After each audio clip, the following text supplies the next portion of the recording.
Hi, this is Scott Schrader, and we're going to talk about the letter Peh, the Hebrew letter Peh today.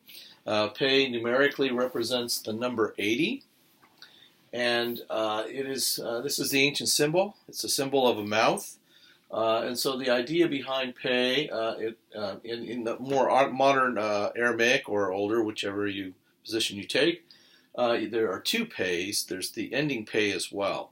And so you see these two formations here, both of these letters. The idea behind it is mouth, and generally when you look at the meanings of the words, much of the time the word blow and scatter it has to do with the mouth, as well as speaking. And so in modern world, we really don't think of it that much, but if you look through the Bible, and we'll talk about a few of those instances, you'll see that this concept is throughout the Bible in different ways.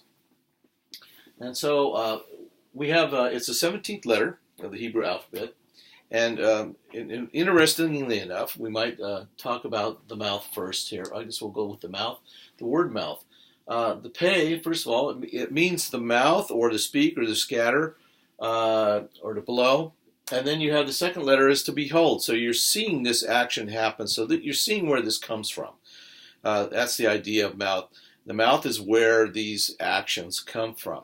So now place yourself in the ancient world, and you're thinking of God. So, and you see the wind, right? What is that?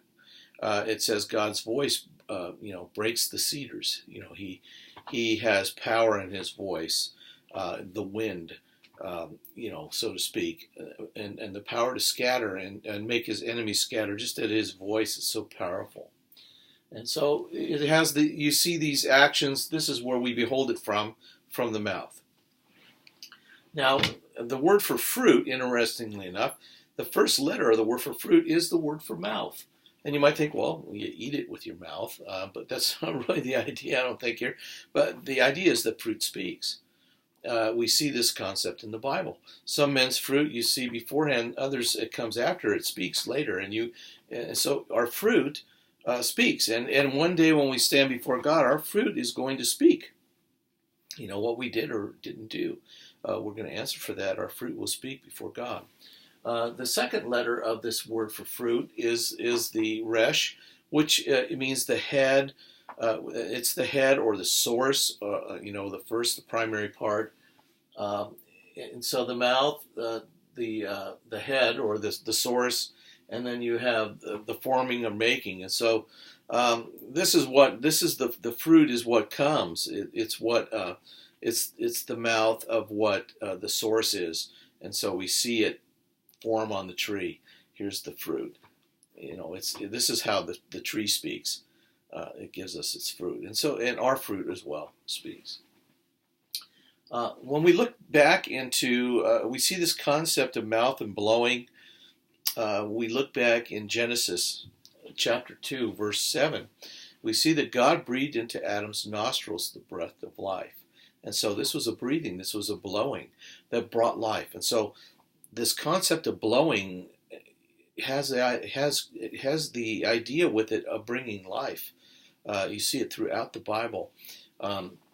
Going down to Acts chapter 2, we see it before that he breathed on his disciples. He blew on them and said, "Receive ye the Spirit." Acts 2:2, the Spirit comes like a mighty wind, the blowing of God upon them and bringing life to them. The idea, it has life in that.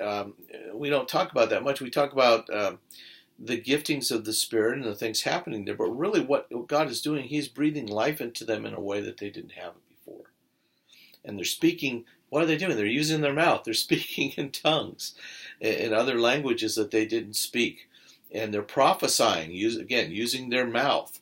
God used his mouth. He blew on them. He blew life into them. Just like he blew life into Adam, he blew on them. And he brought life in them. And then they're using their mouths to communicate as well, bringing life. And it says that that those who are born again are like the wind. You don't know where they're coming or where they're going. Yeah, it might seem that way sometimes in services. But the idea is that we've been blown upon. We now are empowered with that life, that wind of the Spirit. The wind is often the Spirit is often looked at like a wind, And so, he is in us. And God's blowing his power in us, his mouth is speaking. All that combines in us. And that comes down from these concepts, these Hebrew concepts, and this concept of the mouth. And so when you look at the Hebrew words and you see this letter, one of the first things you want to probably look at is what its meaning has to do with blowing, even more than speaking a lot of times, or the breath of mouth, the breath of life.